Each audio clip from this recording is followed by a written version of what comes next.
Today, I'm here to talk about the fear of hell. I'm licensed professional counselor Christy Powell with the Atheist Community of Austin, and we challenge religion from an atheist perspective through live calls, debates, and education in an open and inclusive environment. A lot of people leave religion with a new lease on life and a completely new cosmology, but still struggle with anxious thoughts about death, about sin, and about the fear of hell. The first thing I want to say is that this is totally okay. And it's really reasonable if you think about it. For one, when you deconstruct Christianity specifically, you're losing out on the fantasy of life without death, of ever achieving perfect happiness, or of seeing your past loved ones again.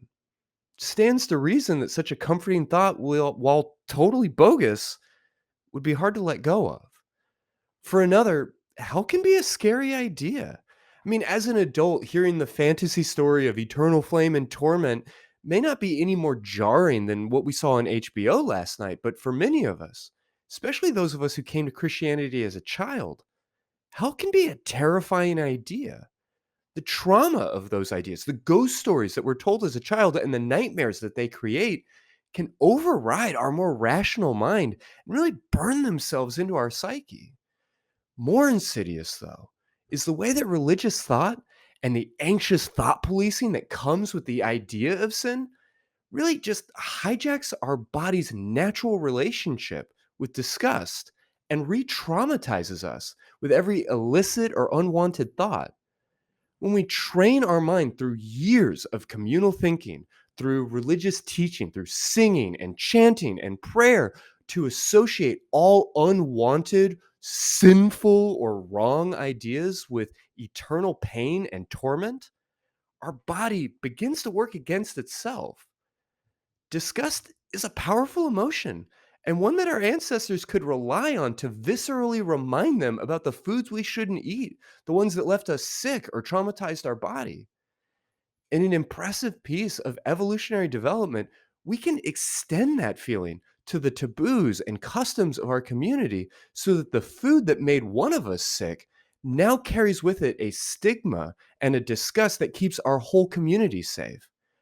But when we then turn and tie those emotions to normal, everyday thoughts, thoughts like, oh, will this person hurry up? Or, I wonder if I could get away with that. Or, God, I just want to punch this guy. We experience disgust with ourselves, with our own minds, in a way that triggers and re traumatizes that original wound. So, what can we do? First off, I think that there's real power in recognizing those feelings, just allowing them to be here. I know that can sound like some corny therapy bullshit, and yeah, I mean, that's fair, but accepting and noticing our feelings, mindfulness actually, is a necessary first step rather than judging or criticizing ourselves for having these unwelcome thoughts in the first place. Next, we can work to forgive and to understand ourselves, to recognize that it makes sense that we would still be carrying around these feelings, and remembering that a lot of people do. We aren't alone in this journey, and it doesn't say anything about us. It doesn't say that we're broken or damaged or just plain bad for struggling with these issues. Instead, we're just people. People who are taught a scary, if perhaps somewhat silly, lie. We can recognize our fears as valid and following from our own experiences, even if we know they aren't rational. Lies have a habit of really embedding themselves in our psyche, and it doesn't make us weak or insufficient to acknowledge that, to realize that we're only human. If we accept our fears as valid, we can then choose to offer ourselves the loving kindness and the support that we truly need. Maybe it's trusting ourselves to explore uncomfortable topics about religion. Maybe it's unburdening and sharing our fears with important people around us. It might look like finding a supported community of like minded evangelicals or turning towards resources like recovering from religion or a secular therapist.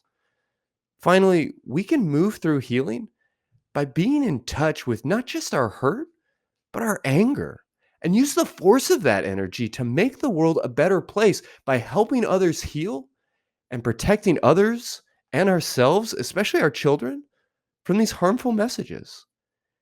These thoughts, these fears, these feelings, they're not your fault, but they are your responsibility and something that will only change because you changed it.